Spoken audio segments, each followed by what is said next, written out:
ఇప్పుడు మనం 20వ అధ్యాయమైన ప్రపంచ యుద్ధాల తర్వాత ప్రపంచం, అందులో భారతదేశం యొక్క పాత్ర ఏంటనేది మనం ఇప్పుడు తెలుసుకోబోతున్నాం. మొదటగా రెండో ప్రపంచ యుద్ధం తర్వాత సంభవించిన పరిణామాలను కనుక మనం ఒకసారి చూస్తే అతి దారుణంగా నష్టపోయిన ప్రాంతాలు ఎన్నో ఉన్నాయి. అప్పటి వరకు ఒక యుద్ధం అంటే కేవలం ఒక దేశం మరొక దేశంతో పోరాటం అనుకున్నారు. కానీ ఒక దేశంతో మొదలైన ఒక యుద్ధం ప్రపంచం మొత్తం కూడా విస్తరించి అన్ని దేశాలు దానివలన ఇబ్బందులు పడటం అనేది మనం ఒక రెండో ప్రపంచ యుద్ధంలోనే చూస్తాం. అది ఎంత దారుణంగా పడ్డాయంటే సుమారు 1700 పట్టణాలు పూర్తిగా ధ్వంసమైనవి, 31,000 కర్మాగారాలు పూర్తిగా నాశనం అయిపోయినాయి, 70,000 గ్రామాలు కనుమరుగైపోయినాయి అని చెప్పి చెప్తూ ఉంటారు. వాస్తవానికి ఇప్పటికీ కూడా ఎంత నష్టం జరిగింది అనేది ఖచ్చితంగా ఏ ఒక్క లెక్కల విద్వాంసుడు కావచ్చు, లేదా ఎకనామిక్స్ శాస్త్రానికి సంబంధించిన ఎంతోమంది నిష్ణాతులైన వ్యక్తులు ఉన్నప్పటికీ కూడా అంచనా వేయలేనంత వరకు భయంకరమైన నష్టం జరిగిందనేది చరిత్రకారులు చెప్తున్న వాస్తవిక సత్యం. ఈ నష్టం ఎక్కడ జరిగిందంటే ఎక్కువ శాతం ఐరోపా దేశాల్లో జరిగింది. యుఎస్ఎస్ఆర్, రష్యా, పోలాండ్ ఇలాంటి దేశాలన్నింటిలో, యుగోస్లావియా ఇవన్నిటిలో కూడా చాలా భారీ నష్టాలు సంభవించినట్టు మనం తెలుసుకోవచ్చు. మరి అమెరికా అప్పటి వరకు రెండో ప్రపంచ యుద్ధాన్ని ఒక రకంగా చెప్పాలంటే మనం లాభపడిన దేశాల్లో అమెరికా బాగా లాభపడింది. ఎలా అండి మరి అంటే ఎప్పుడైతే ఆర్థిక సంక్షోభం అనేది వచ్చిందో 1929వ సంవత్సరంలో అటు పిమ్మట యుద్ధానికి సంబంధించిన ఈ యొక్క అస్త్రాలు ఇవన్నీ కూడా తయారు చేసి వేరే దేశాలకు అమ్మటం ద్వారా అమెరికాలో ఉన్న పారిశ్రామిక రంగం అభివృద్ధి చెందటం, అదేవిధంగా ప్రతి ఒక్కరికి పని దొరకటం, ఆర్థిక సంక్షోభం నుంచి అమెరికా బయటికి రావటమే కాకుండా అత్యంత శక్తివంతమైన ఆర్థిక వ్యవస్థగా కూడా మారటానికి ఇదే దోహదం చేసింది వాళ్ళకి.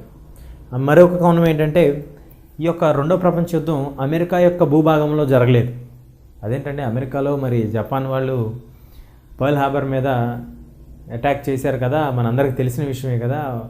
అంటే పర్ల్ హార్బర్ అనేది ఒక తీర ప్రాంతం, కేవలం ఆ యొక్క కోస్తా తీర ప్రాంతంలో మాత్రమే ఆ యొక్క దాడి అనేది జరగటం జరిగింది.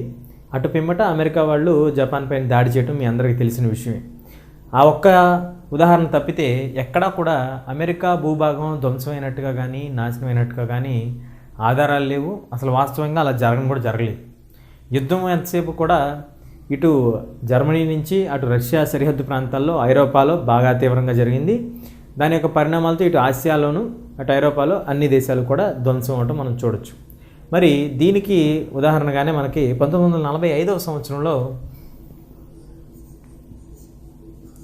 అప్పటి అమెరికా అధ్యక్షుడైన ట్రూమ్యాన్ మాట్లాడుతూ ప్రపంచంలోకెల్లా ఈ యొక్క రెండో ప్రపంచ యుద్ధం తర్వాత అత్యంత శక్తివంతమైన దేశంగా ఎదిగిన దేశం మన దేశం, మనం దీనికి ఎంతో గర్వించాలని చెప్పి తన ఉపన్యాసాల్లో ఒకసారి తాను వెల్లబుచ్చడం జరిగింది. అంటే దీన్ని బట్టి మనకు అర్థమవుతున్న విషయం ఏంటంటే రెండో ప్రపంచ యుద్ధంలో భారీగా నష్టపోయిన దేశాలు ఇటు తూర్పు ఆసియాలో కావచ్చు, లేదా ఐరోపా ఖండంలో బాగా నష్టపోతే అమెరికాలో కూడా నష్టాలు సంభవించినాయి. కానీ వీటితో పోల్చుకుంటే వాటి యొక్క దెబ్బ చాలా తక్కువగా ఉంది.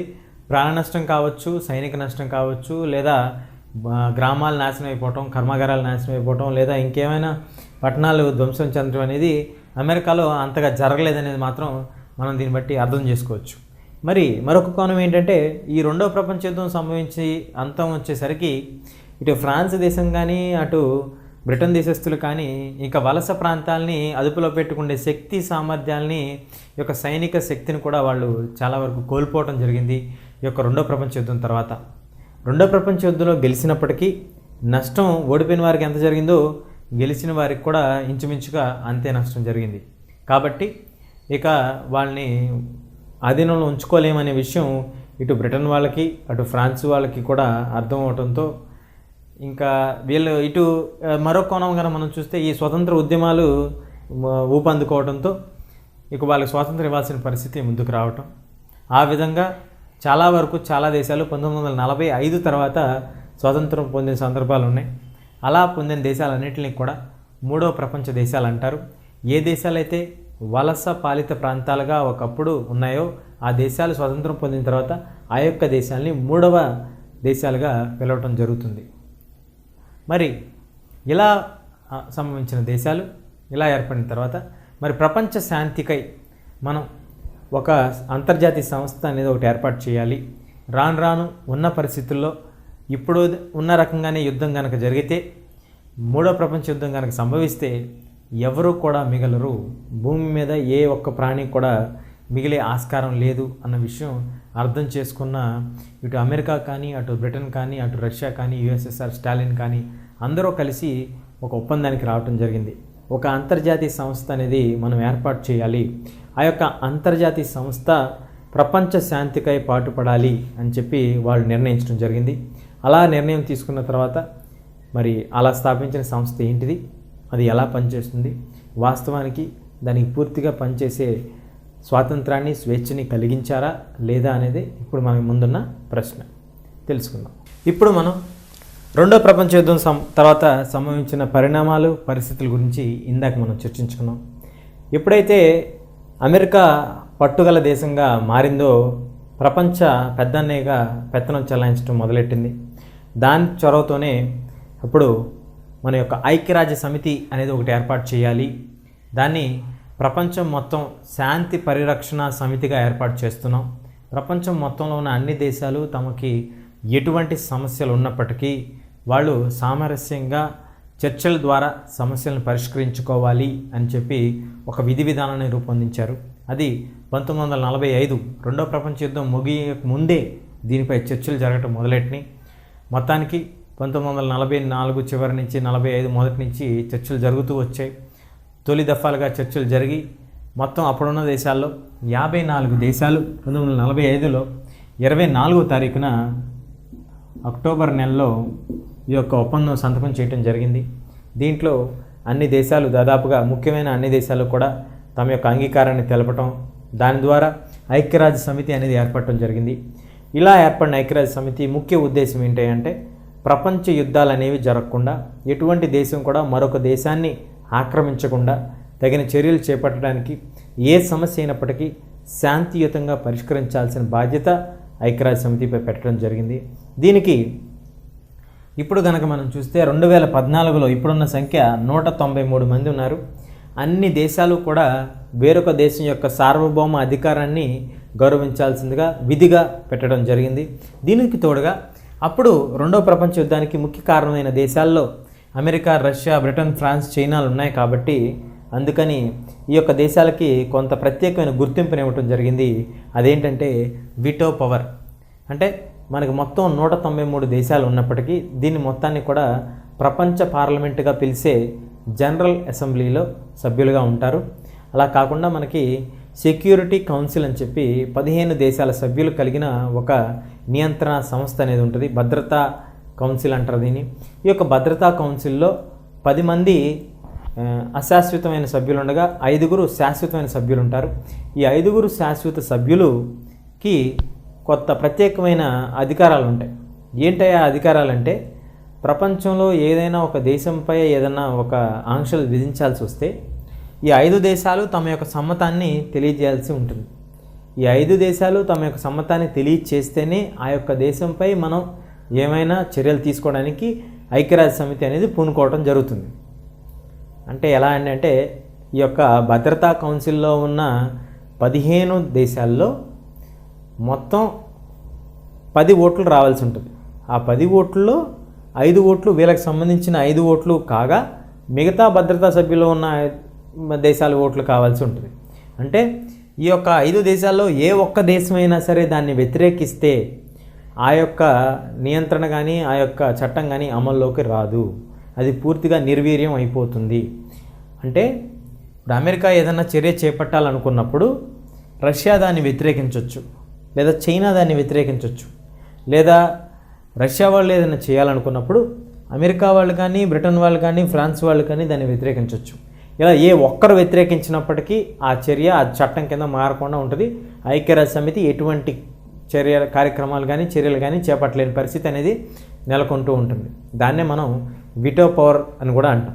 మరి ఇలా స్థాపించబడిన దేశాలు, ఇలా స్థాపించబడిన ఐక్యరాజ్య సమితి వాస్తవానికి కేవలం ఈ యొక్క రాజకీయ తంత్రాలు, ఈ యొక్క రాజకీయ సమస్యల పరిష్కారం పైనే కాకుండా విద్య, వైద్యం, ఆరోగ్యం ఇవన్నీ కూడా ప్రతి సామాన్యుడికి అందుబాటులో ఉండాలని చెప్పి మానవ హక్కులు ఎక్కడైతే అణగారిపోతున్నాయో ఆయా ప్రాంతాల్లో మానవ హక్కుల్ని తిరిగి ప్రజలకు అందుబాటులో తేవడానికి, ఎక్కడైనా దారుణమైన పరిస్థితులు ఉంటే ఆ యొక్క దారుణమైన పరిస్థితుల్లో ప్రజలకు సహాయం చేయడానికి ముందడుగు వేసే సంస్థల్లో ముందుండే సంస్థ మన యొక్క ఐక్యరాజ్య సమితి. ఐక్యరాజ్య సమితి తమ యొక్క 6 ముఖ్యమైన అంగాలతో కాకుండా అనేకమైన ఆర్గన్స్ని ఏర్పాటు చేసుకొని ఆ యొక్క స్పెషల్ ఏజెన్సీస్ ద్వారా, అంటే ప్రత్యేకమైన బృందాలను ఏర్పాటు చేసి యూనిసెఫ్ అని లేదా ప్రపంచ ఆరోగ్య సంస్థలు అని చెప్పి ఇవన్నీ కూడా ముందుండి ఏ దేశాలైతే, అంటే 3వ దేశాలని చెప్పుకున్నాం మనం ముందుగానే, ఏ అయితే వలస పాలిత ప్రాంతాలుగా ఉండి తర్వాత స్వాతంత్రం పొందిన దేశాలు ఉన్నాయో ఆ యొక్క 3వ ప్రపంచ దేశాలకి తమ వంతు సహాయాన్ని తాము ముందుండి అందిస్తున్నారు. ప్రపంచంలో ఎక్కడ ఎలాంటి రోగాలు ఉన్నప్పటికీ దానికి నయం చేయడానికి, దాన్ని ఆ యొక్క రోగం అంతు చూడటానికి వీళ్ళు ఈ యొక్క ప్రపంచ ఆరోగ్య సంస్థలని ఏర్పాటు చేయటం, దాని ద్వారానే మనకి ఈ యొక్క స్మాల్ పాక్స్ అని లేదా చికెన్ గున్యా రోగాలని చెప్పి ఇలా వస్తున్న రోగాలన్నింటినీ కూడా పరిష్కార మార్గాలు కనుక్కోవడానికి తమ వంతు ప్రయత్నం తాము చేస్తున్నారు. ఎక్కడైతే యుద్ధాల వలన నష్టపడిపోయిన తల్లిదండ్రులు కోల్పోయిన పిల్లలు ఉంటారో వాళ్ళందరికీ సహాయం చేయడానికి పిల్లల అంతర్జాతీయ సంస్థ అనేది ఒకటి ఉంది, యూనిసెఫ్ అంటారు దాన్ని. దాని ద్వారా అనాథ పిల్లలు సహాయం చేయడానికి ముందుకు వస్తున్నారు. ఇలా కేవలం ఒక రాజకీయ ధోరణులు మాత్రమే కాకుండా విద్య, వైద్యం, ఆరోగ్యం ప్రతి ఒక్క మానవాళికి అందాలని చెప్పి మానవ హక్కులు అనేవి ప్రతి ఒక్కరు తమ పుట్టుకతో సంపాదించుకుంటే నైతిక హక్కులుగా గుర్తిస్తూ ప్రపంచం మొత్తంలో ఉన్న దేశాలన్నీ కూడా మానవ హక్కుల్ని అవలంబించాలి. ఏ ఒక్క దేశం మానవ హక్కుల్ని పాటించని పక్షంలో ఆ యొక్క దేశాలపై ఒత్తిడి తీసుకొచ్చి మరీ మానవ హక్కులు పాటించేలా చర్యలు చేపడుతున్నారు ఈ యొక్క ఐక్యరాజ్య సమితి వాళ్ళు. ఇది కొన్ని సందర్భాల్లో ఐక్యరాజ్య సమితి ఎప్పుడైతే ఇటు అమెరికా కానీ, రష్యా కానీ, బ్రిటన్ కానీ ఏదైనా ఒక దేశంపై దాడి చేయాల్సిన సందర్భం వస్తే అలాంటి పరిస్థితుల్లో ఐక్యరాజ్య సమితి బందీగా ఉండిపోయిందని మాత్రం మనం గుర్తుంచుకోవాల్సిన పరిస్థితి. ఇలా ఎక్కడెక్కడ జరిగింది, ఎలాంటి సందర్భాల్లో జరిగింది అనేది ఇప్పుడు మనం 2 శిబిరాలు, అంటే ప్రపంచ యుద్ధాలు ముగిసినాయి, వాస్తవానికి మేము మరొక యుద్ధం చేయం అని చెప్పి 2 అతిపెద్ద దేశాలు కూడా ఒక ఒప్పందానికి రావడం జరిగింది, ఐక్యరాజ్య సమితిని ఏర్పాటు చేయడం జరిగింది. ఇవన్నీ కూడా మనం ముందుగానే చర్చించుకున్నాం. మరి ఈ యొక్క 2 శిబిరాలు అనే పదం ఎందుకు వచ్చింది అంటే, ఎప్పుడైతే ప్రైవేట్ పెట్టుబడిదారీ విధానాన్ని సమర్థిస్తున్న అమెరికా ఒక బృందంగా, అమెరికా యొక్క పరిధిలో ఉన్న దేశాలన్నీ కూడా ఈ యొక్క ప్రజాస్వామిక పద్ధతి ద్వారా ఎన్నుకునే ప్రభుత్వాలను ఏర్పాటు చేసుకోవటం, డెమోక్రాటిక్ విధానమైన ప్రభుత్వాలను ఏర్పాటు చేసుకోవడం జరిగింది. కానీ ఇది పశ్చిమ యూరోపాలో మాత్రమే ఇది జరగటం వచ్చింది. తూర్పు ఐరోపా దేశానికి వచ్చేసరికి, చైనాకు వచ్చేసరికి, వియత్నాంకి వచ్చేసరికి చైనా సరిహద్దులో ఉన్న అన్ని దేశాలు కూడా చైనా యొక్క అభివృద్ధిని పోల్చుకుంటూ, చైనా యొక్క అభివృద్ధిని చూస్తూ కమ్యూనిస్టు విధానానికి, కమ్యూనిస్టు భావజాలానికి వాళ్ళు అట్రాక్ట్ అవ్వడం జరిగింది. అందువలన వాళ్ళు కమ్యూనిస్టు విధి విధానాలని వాళ్ళ యొక్క ప్రభుత్వంలో కమ్యూనిస్టు పరిపాలన కోరుకోవడం జరిగింది, కమ్యూనిస్టు విధానాన్ని వాళ్ళు ఎంచుకోవడం జరిగింది.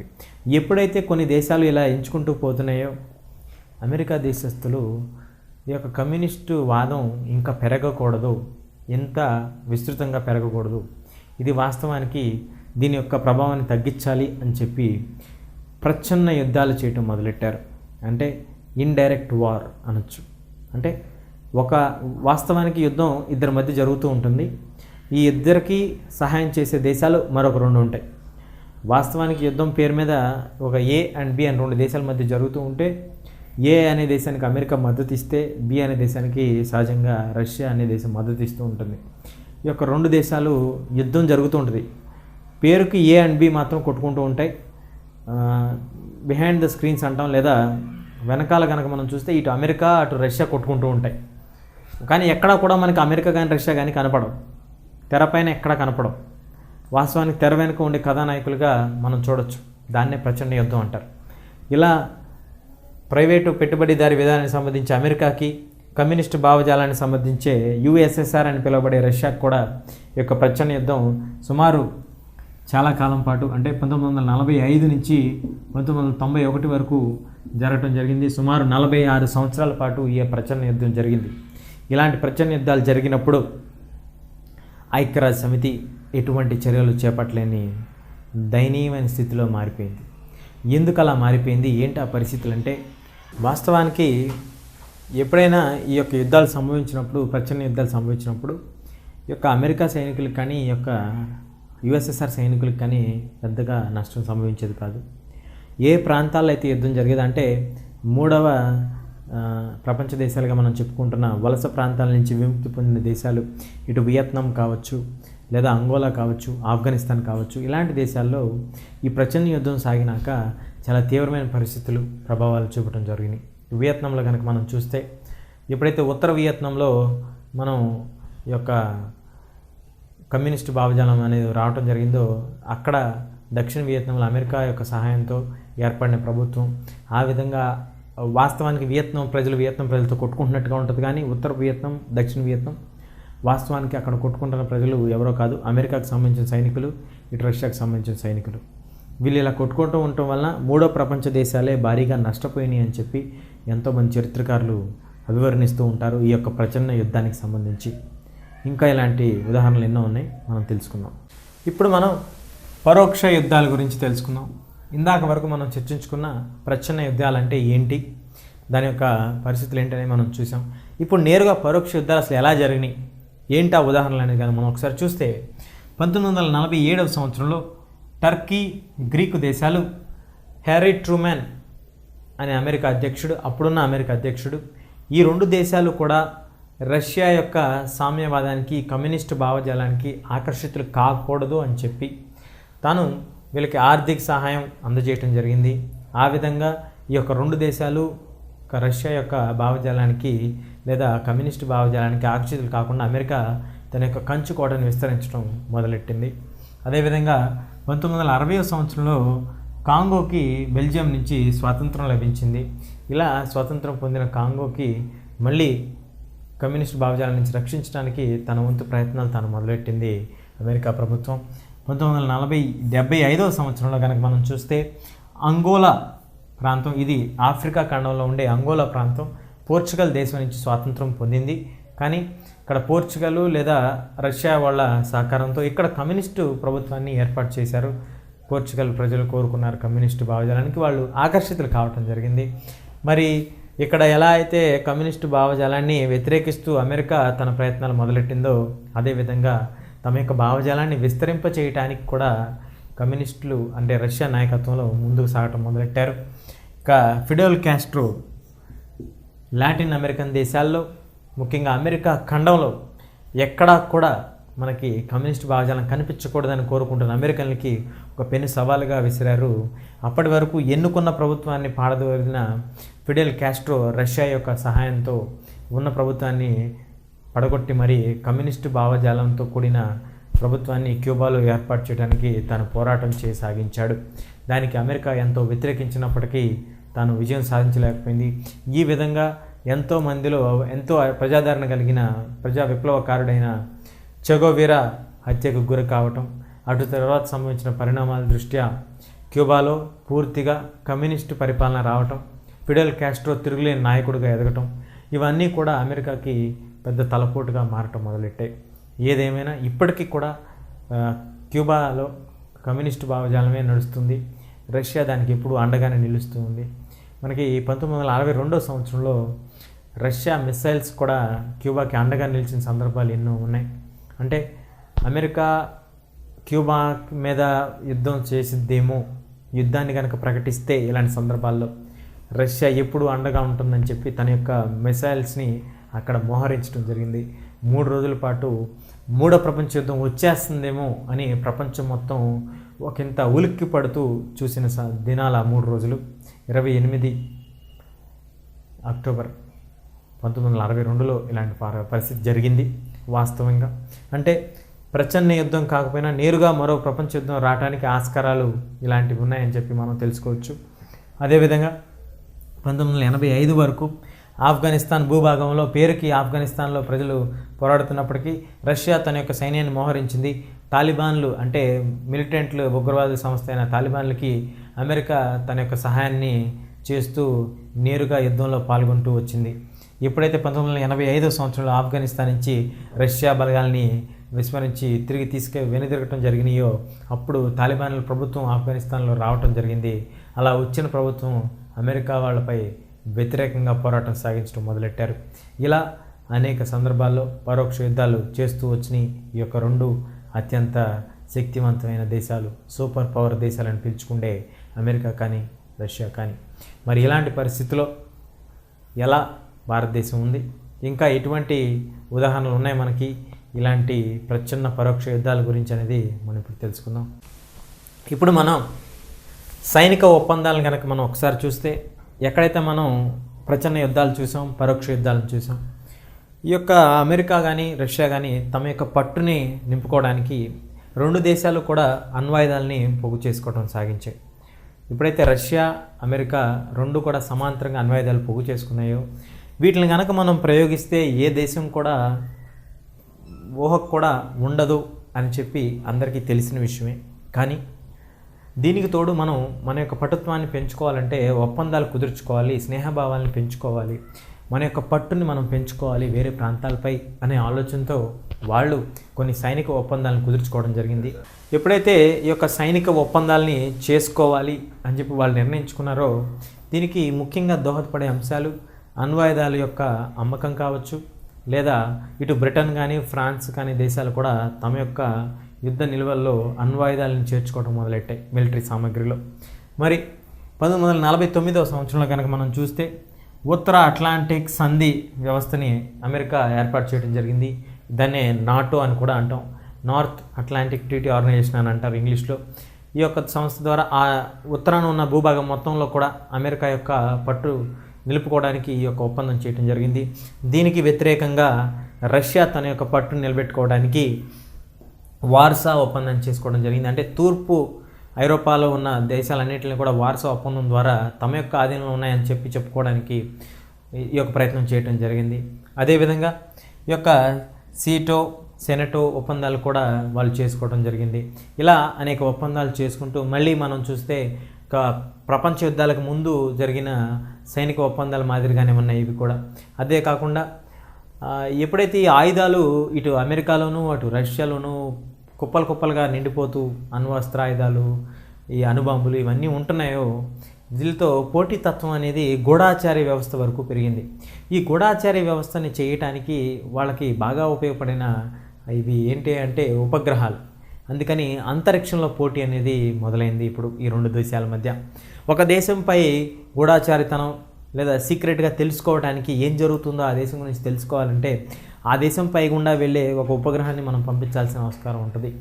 అలా ఆ దేశంపై పంపించే ఉపగ్రహాన్ని మనం తెలుసుకోవాలంటే మనం ఉపగ్రహాలు ఎక్కువ శాతం పంపించి ఎవరు ఎక్కువగా సాంకేతిక నైపుణ్యత కలిగి ఉన్నారు అనే విషయాన్ని ప్రూవ్ చేసుకోవడానికి లేదా పోటీ పట్టడం మొదలెట్టారు. అలా పోటీ మొదలైంది రష్యా అమెరికా మధ్య. మళ్ళీ రష్యా వాళ్ళు మొదటగా స్పుట్నిక్ అనే దాన్ని పంపించి అంతరిక్షంలో విజయాన్ని సాధించగా, అదేవిధంగా అంతరిక్షంలోకి యూరి గగారిన్ కూడా పంపించి ఒక మనిషితో అంతరిక్షంలోకి పంపించగల సామర్థ్యం, సాంకేతిక నైపుణ్యం వాళ్ళకు ఉందని చెప్పి వాళ్ళు రుజువు చేసుకోగా, అమెరికా వాళ్ళు కేవలం ఈ యొక్క ఉపగ్రహాన్ని పంపించడమే కాకుండా నేరుగా చంద్రమండలంలోకి వెళ్ళగలిగే నీల్ ఆర్మ్స్ట్రాంగ్ని పంపించడం ద్వారా వాళ్ళు కొత్త చరిత్రను సృష్టించగలిగారు. ఈ విధంగా ఈ యొక్క మొదటగా ఉన్న సైనిక ఒప్పందాల నుంచి, సైనిక ప్రచన్న యుద్ధం, పరోక్ష యుద్ధం నుంచి ఇప్పుడు ఏకంగా అంతరిక్ష పోటీ వరకు వీళ్ళ యొక్క ప్రచన్న యుద్ధం రూపాంతరం చెందుతూ వచ్చింది. మరి మనం కనుక ఒకసారి చూస్తే యుద్ధం అంచున ఎప్పుడైనా ఈ యొక్క రెండు దేశాల వలన వెళ్ళిందే అంటే చాలా సందర్భాల్లో ఉన్నాయంట. ఏంటో ఆ సందర్భాలంటే, అమెరికా విమానం రష్యా యొక్క గగనతలంలో గూఢాచార విమానం కనిపించినప్పుడు వెంటనే దాన్ని నిర్దాక్షిణ్యంగా కాల్చి పారేశారు. ఆ సందర్భంలో ప్రపంచ దేశాలు మొత్తం ఒక్కసారిగా ఉలిక్కిపడి ఏంటి మరొక ప్రపంచ యుద్ధం రాకబోతుందా, వస్తే ఎలా ఉంటుంది పరిస్థితులు, పరిణామాలు అని చెప్పి భయభ్రాంతులకు గురైన సందర్భం అది. రెండవసారి వస్తే క్యూబాలో మనం ఇందాక అనుకున్నట్టుగా క్యూబాలో ఎప్పుడైతే ఈ యొక్క ప్రజా యుద్ధం మొదలైందో, ప్రజా విప్లవంకారులు మొదలెట్టారో, ఆ టైంలో ఆ యొక్క సమయంలో అక్కడ యుద్ధానికి రష్యా తన యొక్క బలగాలను మోహరించడం ద్వారా మళ్ళీ ఒకసారి ప్రపంచం మొత్తం ఉలిక్కిపడి లేచిన సందర్భం అది. మళ్ళీ అదేవిధంగా కొరియాలో యుద్ధం జరుగుతున్నప్పుడు రష్యాకి అమెరికాకి నేరుగా ప్రచన్న యుద్ధంతో పాటు పరోక్ష యుద్ధం చాలా బీభత్సంగా జరిగింది. అదేవిధంగా గల్ఫ్ యుద్ధాలు జరుగుతున్నప్పుడు కూడా అమెరికా ఒక వైపు నిలిచితే రష్యా మరొక వైపు నిలిపి యుద్ధాలు చేయటం మనం చూడొచ్చు. ఇలాంటి పరిస్థితుల్లో యుద్ధం అంచు వరకు వెళ్ళి త్రుటిలో తప్పిన సందర్భాలు ఎన్నో ఉన్నాయని చెప్పి మనకి చరిత్రకారులు దీన్ని బట్టి చెప్తూ. ఇప్పుడు మనం ఇందాక వరకు మనం సైనిక ఒప్పందాల గురించి తెలుసుకున్నాం. ఎప్పుడైతే ఈ సైనిక ఒప్పందాలు లోగొట్టుగా ఉన్న రహస్యం ఏంటంటే మన యొక్క చమురు విలువలు, ఖనిజాలు, మన యొక్క మార్కెట్కి శాంతికరమైన వాతావరణాలు, మనం ఏదైనా ఒప్పందాలు చేసుకోవాలంటే ఆ దేశం ఎటువంటి వ్యతిరేకత వ్యక్తం చేయకుండా ఉండటానికి కూడా ఇలాంటి సైనిక ఒప్పందాలు చేసుకుంటాయని చెప్పి కొంతమంది చరిత్రకారులు అభివర్ణిస్తూ ఉంటారు. మొత్తానికి ఆ యొక్క ఒప్పందాల తర్వాత మన భారతదేశం ఎక్కడుందండి ఇక్కడ అంటే ఈ యొక్క భారతదేశం యొక్క పాత్ర అతి కీలకమైన పాత్రగా మారింది. ఎందుకు ఇలా అతి కీలకమైన పాత్రగా మారిందంటే భారతదేశం అప్పుడు మూడో ప్రపంచ దేశాల్లో స్వాతంత్రం పొందుతున్న దేశాల్లో భారతదేశం కూడా ఒకటి.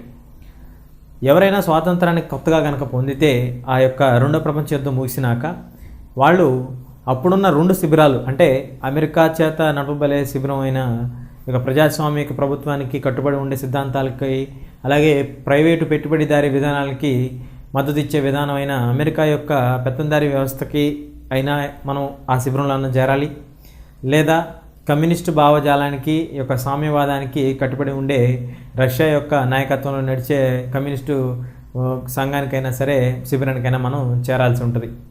కానీ కొత్తగా స్వాతంత్రం పొందిన దేశాలకి, ముఖ్యంగా భారతదేశం లాంటి దేశాలకి రెండు దేశాల నుంచి స్నేహ సంబంధాలు కలిగి ఉండాలని చెప్పి నెహ్రూ గారు ఎంతో ముందు చూపుతో మనం అలీనోద్యమాన్ని స్థాపిద్దాం. అలీనోద్యమం అంటే మేము ఏ ఒక్క శిబిరంలో చేరం, ఏదన్నా ఒక శిబిరంలో కనుక చేరితే మేము అది రెండవ శిబిరానికి మేము శత్రువులుగా మారిపోయే ఆస్కారం ఉంది. కాబట్టి మేము రెండవ శిబిరానికి శత్రువులుగా కాదించుకోలేదు. రెండు శిబిరాలతోనూ మేము మైత్రి బంధాన్ని కలిగి ఉండాలనుకుంటున్నాము, స్నేహ సంబంధాలను పెట్టుకోవాలనుకుంటున్నాము. కాబట్టి దయచేసి మేము ఇందులో చేరము అని చెప్పి మన భారతదేశం తరపు నుంచి 1955వ సంవత్సరంలో ఇండోనేషియాలోని బాండుంగ్లో భారతదేశానికి నెహ్రూ గారు, అలాగే ఈజిప్ట్ దేశానికి చెందిన గమల్ అబ్దుల్ నాజర్, అలాగే యుగోస్లావియాకి చెందిన జోసెఫ్ బ్రోన్స్ టిటో అనే నాయకులు, అధినేతలు ఒక కూటమిగా ముఖ్య నాయకులుగా ఏర్పడి 29 దేశాల అధినేతలు ఆ యొక్క కూటమిలో పాల్గొనడం జరిగింది. ఆ విధంగా మొట్టమొదటిసారి భారతదేశం యొక్క రెండు శిబిరాల్లో చేరకుండా తనకంటూ ఒక మేము ఏ కూటమికి చేరం, అలీనోద్యమం అంటే మేము ఏ పక్కకి మేము చెందము, మేము విడిగా ఉంటాము అనే ఒక ప్రత్యేకమైన కూటమిని చేర్చడం. ఆ యొక్క కూటమిలో ఏ ఒక్క కొత్తగా స్వతంత్రం పొందిన దేశమైనప్పటికీ చేరచ్చు. వాళ్ళు ఇటు అమెరికా ఒత్తిడికి కానీ ఇటు రష్యా ఒత్తిడికి కానీ తలవగాల్సిన పని లేదు అని చెప్పి ఈ యొక్క నినాదంతో మేము పరస్పరం సభ్యులను గౌరవించుకుంటాం. ఎటువంటి సందేహాలున్నా లేదా పరస్పరం ఎటువంటి వైరుధ్యమైన భావాలు వ్యక్తం చేసినప్పటికీ సమస్యని శాంతియుతంగా పరిష్కరించుకోవడానికి మా వంతు ప్రయత్నం మేము చేస్తాము, శాంతియుతంగా యుద్ధాలు జరగకుండా ఉండటానికి మేము కూడా తోడ్పడతామని చెప్పి ఈ యొక్క అలీనోద్యమాన్ని స్థాపించడం జరిగింది. దీనికి మొదట్లో అటు రష్యా నుంచి ఇటు అమెరికా నుంచి పూర్తిగా వ్యతిరేకత అనేది రావటం మొదలైంది. మొదట్లో అమెరికా అయితే ఇది కావాలని రష్యా వైపు మారటానికి ఇది ఒక కొత్త మార్గం అని చెప్పి అమెరికా వాళ్ళు విమర్శించడం, ఎక్కడైతే మీరు ప్రజాస్వామ్య పద్ధతిని పెట్టుకున్నారు కాబట్టి మీరు ఎటు అమెరికా వైపే మొగ్గు చూపుతారని చెప్పి రష్యా వాళ్ళు మొదట్లో విమర్శించినప్పటికీ ఆ తర్వాత సంభవించిన పరిణామాలను బట్టి రెండు దేశాలు భారతదేశం యొక్క అలీనోద్యమం పూర్తిగా ఎటువంటి కలంకాలు లేకుండా స్వేచ్ఛగా వాళ్ళు కోరుకున్న విధంగా శత్రుత్వం నుంచి దూరంగా శాంతియుతమైన వాతావరణంలో ఉండాలని చెప్పి వాళ్ళు ఇలా కోరుకోవడం జరిగింది అనేది వాళ్ళు అర్థం చేసుకోవడం జరిగింది. ఇప్పుడు గనక మనం చూస్తే 2012-14 మధ్యలో తీసుకున్న గణాంకాల ప్రకారం ఈ యొక్క అలీనోద్యమంలో మొత్తం సభ్యులున్న దేశాలు 120 దేశాలు ఉన్నాయి. అంటే దీన్ని బట్టి మనం అర్థం చేసుకోవాల్సింది అప్పట్లో భారతదేశం చేసిన చర్య చాలా గర్వించదగ్గ చర్య. అప్పట్లో ఏదో ఒక శిబిరంలో కనుక మనం చేరుంటే మనం చాలా తీవ్ర పరిస్థితులు ఎదుర్కోవాల్సి వచ్చి ఉండేదేమో. కానీ ఏ ఒక్క యుద్ధానికి ఏ ఒక్క శిబిరానికి మనం భాగస్వామ్యం కాకపోవటం వలన మనం శాంతియుతంగా ఏ శిబిరంలో ఏ యుద్ధం జరిగినా మనం ముందుండి ఆ సమస్యను పరిష్కరించడానికి మన వంతు మనం ప్రయత్నం చేయటంలో ముందున్నామని మాత్రం మనం చెప్పుకోవచ్చు. మరి ఇలా మొదలైన అలీనోద్యమం తర్వాత అటు పిమ్మట జరిగిన రెండు ప్రచన్న యుద్ధాలు, దానికి సంబంధించిన పరిస్థితులు పరిణామాలను మనం తెలుసుకుందాం.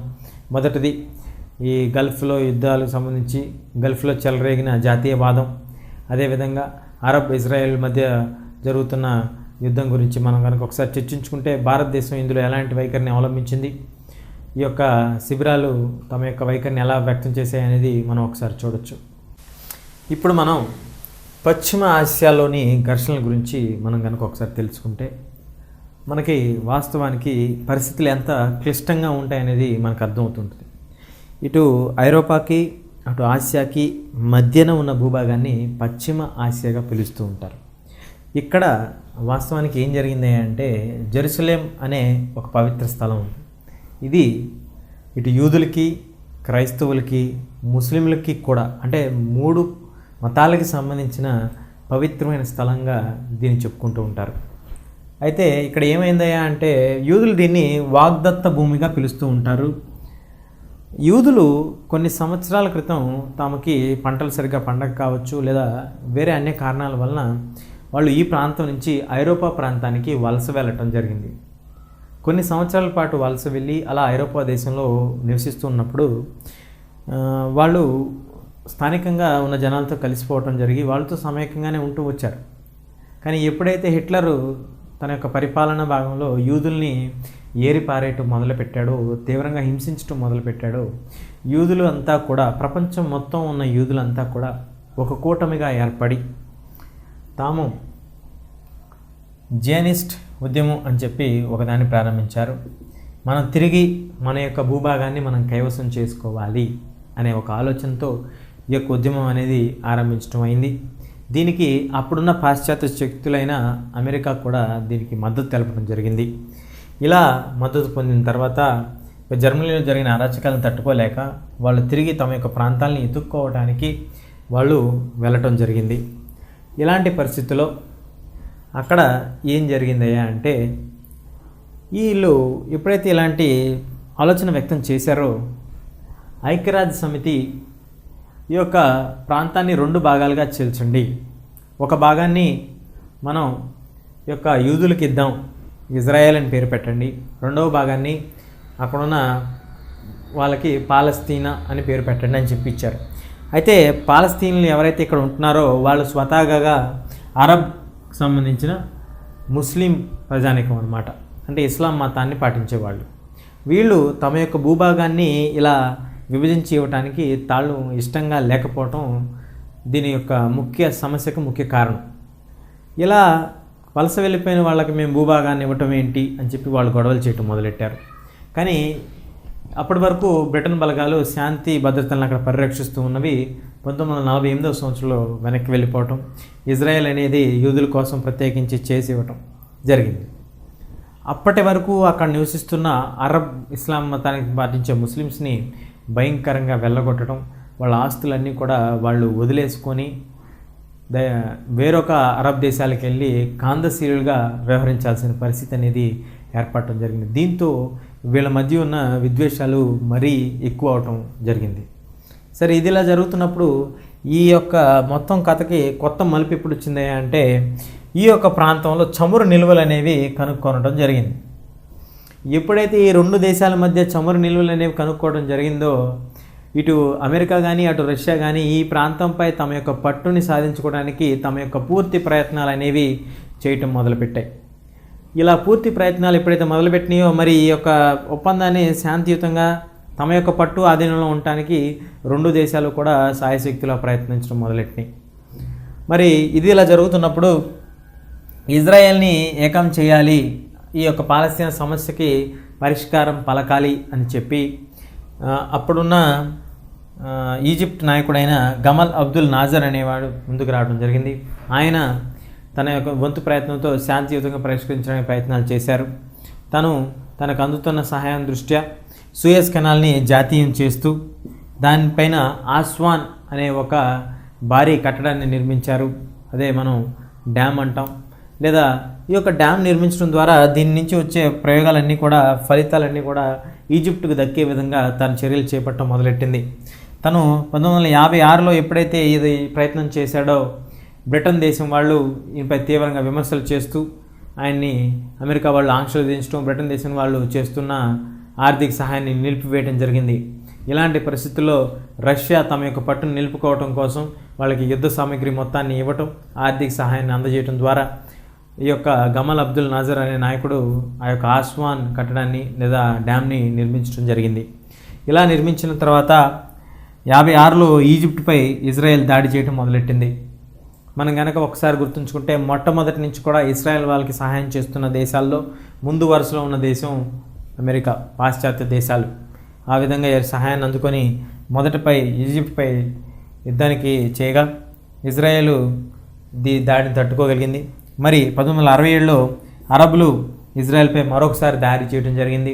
ఈ విధంగా వలస దాడులు గురవుతున్నప్పుడు మేము ఖచ్చితంగా దాడులు తట్టుకోవాలంటే మనం తిరిగి దాడి చేయటమే దీనికి సరైన సమస్యకు పరిష్కారం అని చెప్పి ఇజ్రాయెల్ వాళ్ళు దాడులు చేసి మరీ ఇటు గాజా ప్రాంతాన్ని, అటు పశ్చిమాన ఉన్న ప్రాంతాలను కూడా తమ ఆధీనంలోకి తీసుకోవడం జరిగింది. ఇది ఇలా జరుగుతున్నప్పుడు 1964వ సంవత్సరంలో జోర్డాన్లో పాకిస్తాన్ లిబరేషన్ ఆర్గనైజేషన్ లేదా పాలస్తీనా లిబరేషన్ ఆర్గనైజేషన్ అని చెప్పి ఒక కొత్త సంస్థ పుట్టుకొచ్చింది. వాళ్ళు పాలస్తీనా యొక్క పూర్తి భూభాగం మళ్ళీ పాలస్తీనాకి ఇచ్చేసేయాలి అని చెప్పి వాళ్ళు దాని ముందుకు రావడం జరిగింది. దానికి ఒక వర్గానికి నాయకుడిగా ఎదిగిన యాసర్ అరాఫత్ 1967 నుంచి తను భయంకరమైన చర్యలు చేపట్టడం మొదలెట్టాడు. ఏంటయ్యా అంటే ప్రపంచం మొత్తాన్ని గడగడలాడించే చర్యలు. చిలీ విమానాన్ని హైజాక్ చేశారు.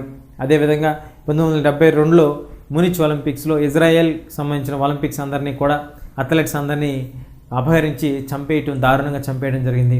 ఇలాంటి పరిస్థితులన్నీ కూడా చోటు చేసుకోవడం మొదలెట్టాయి.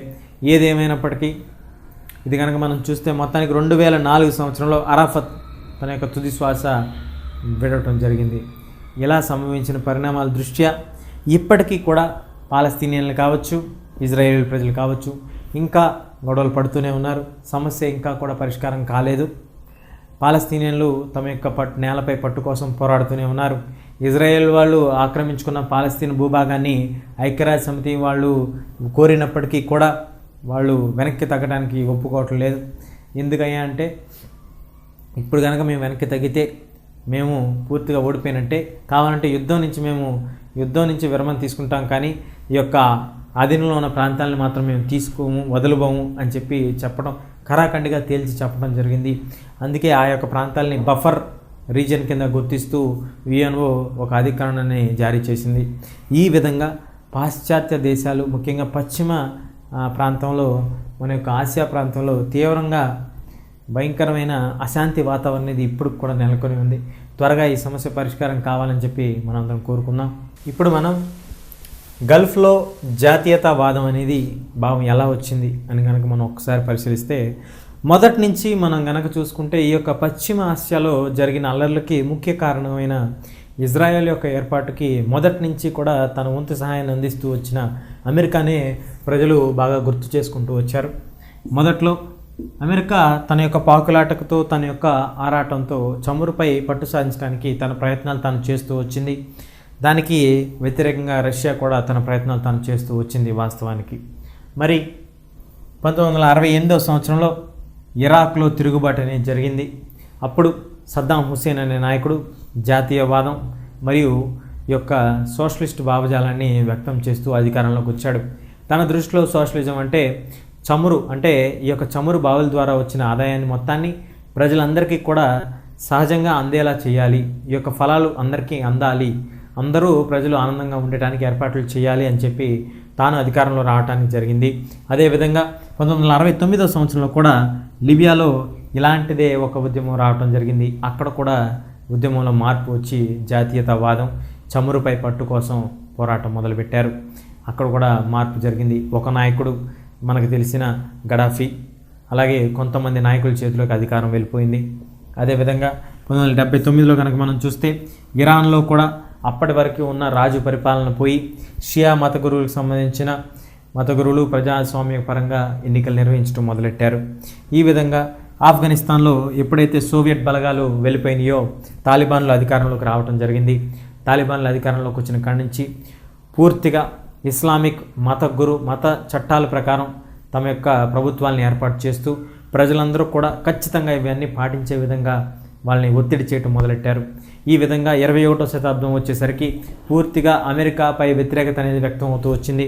ఎలాగైతే అరబ్ వాళ్ళు పడుతున్న ఇబ్బందులకి, పాలస్తీనా ప్రజలు పడుతున్న ఇబ్బందులకి ముఖ్య కారణమైన అమెరికా ఇజ్రాయెల్కి సహాయం చేయటమే అని చెప్పి వాళ్ళు భావించి అమెరికాకి పూర్తిగా వ్యతిరేకత అనేది ఒక పెద్ద సంఘమే ఏర్పడింది. మొదటిగా ఇటు పాలస్తీనా, ఇరాక్, లిబియా, ఇరాన్, ఆఫ్ఘనిస్తాన్ అంటూ అన్ని దేశాలు వ్యతిరేకత సంఘంలో చేరడంతో ఇస్లామిక్ మతానికి సంబంధించిన కొంతమంది ఉగ్రవాద సంస్థలు 2 విమానాల్ని హైజాక్ చేసి అమెరికా యొక్క ప్రఖ్యాతిగాంచిన వరల్డ్ ట్రేడ్ టవర్స్ని కూల్చివేయటం జరిగింది 9/11/2001లో. ఈ దారుణం మన అందరికి తెలిసే ఉంటుంది. ఈ శతాబ్దం మొదట్లో జరిగిన ఈ యొక్క దారుణం. దీనికి కారణం ముస్లిం లేదా ఇస్లాం మతానికి సంబంధించిన ఉగ్రవాద సంస్థలు. మరి భారతదేశం ఇవన్నీ జరుగుతుంటే భారతదేశం తన యొక్క పొరుగునున్న దేశాలతో సంబంధాలు ఎట్లా ఉన్నాయి? శాంతియుతంగా ఉన్నాయా లేకపోతే ఎలా ఉన్నాయనేది మనం ఇప్పుడు తెలుసుకుందాం. విదేశీ నీతి ఎలా ఉందో ఒకసారి చూసుకుందాం. ఇప్పుడు మనం శాంతి ఉద్యమాలు యుఎస్ఎస్ఆర్ కుప్పకొట్టడం గురించి మనం తెలుసుకోవాలి. ఎందుకంటే ఇది ప్రపంచం మొత్తం అప్పటి వరకు నడుస్తున్న ప్రచన్న యుద్ధానికి అంతం పలికిన ఒక సంఘటన. ఏంటయ్యా అదంటే, గోర్బచ్చేవ్ అనే నాయకుడు రష్యాలో చాలా ఉదార భావాలు కలిగిన వ్యక్తి. అప్పుడున్న పరిస్థితుల ప్రకారం తాను ఆర్థిక మార్పులు చేస్తే కానీ ఆర్థిక సంక్షోభం నుంచి మనం కోలుకోమని చెప్పి తాను ఎంతో ముందుండి కొత్త కొత్త సూత్రాల్ని, గ్లాస్ స్టోక్డ్ ప్రాక్టిస్ట్ అనే సూత్రాల్ని తాను తీసుకురావడం జరిగింది. అలా తాను తీసుకొచ్చిన సూత్రాలకి ఆర్థిక సంక్షోభం నుంచి నెట్టే ప్రయత్నం ఒకటి జరుగుతున్నప్పుడు ఇది పూర్తిగా పెట్టుబడిదారీ విధానానికి తోడుగా అవుతుంది అని చెప్పి సోవియట్లు ఈ యొక్క గోర్బచ్చేవ్ని పారదోలడానికి అధికారం నుంచి దించడానికి వ్యతిరేకంగా ఒక ఉద్యమాన్ని నడపడం జరిగింది.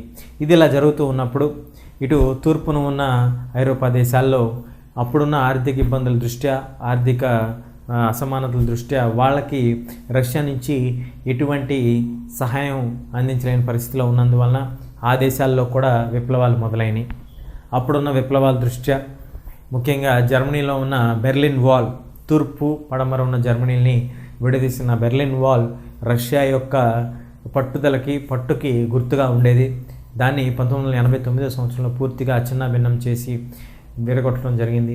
అలా ఎప్పుడైతే ఈ బెర్లిన్ వాల్ కూలుకోవడం జరిగిందో అప్పటి నుంచి రష్యా యొక్క పట్టు కోల్పోయినట్టుగా భావిస్తూ వచ్చారు. మొత్తానికి ఈ యొక్క గోర్బచ్చేవ్కి వ్యతిరేకంగా జరుగుతున్న ఉద్యమంలో సోవియట్లకి ఎదురుగా అడ్డుండి నిలబడిన రష్యన్ పార్లమెంటేరియన్కి సంబంధించిన వ్యక్తి మన బోరిస్ ఎల్సిన్. ఈయన దానికి ఎదురుగా ఉండి పోరాడి ఆ యొక్క ఉద్యమాన్ని ఆపటం జరిగింది.